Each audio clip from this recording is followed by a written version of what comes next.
Scientists believe people came to North America during the last ice age, which was around 14,000 years ago.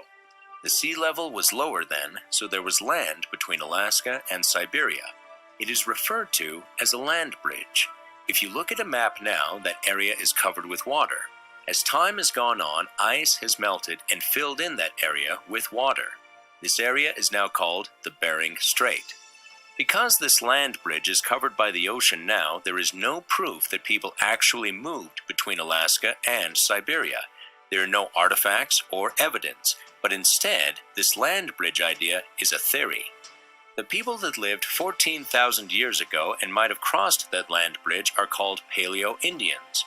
Paleo-Indians were probably following herds of animals for food.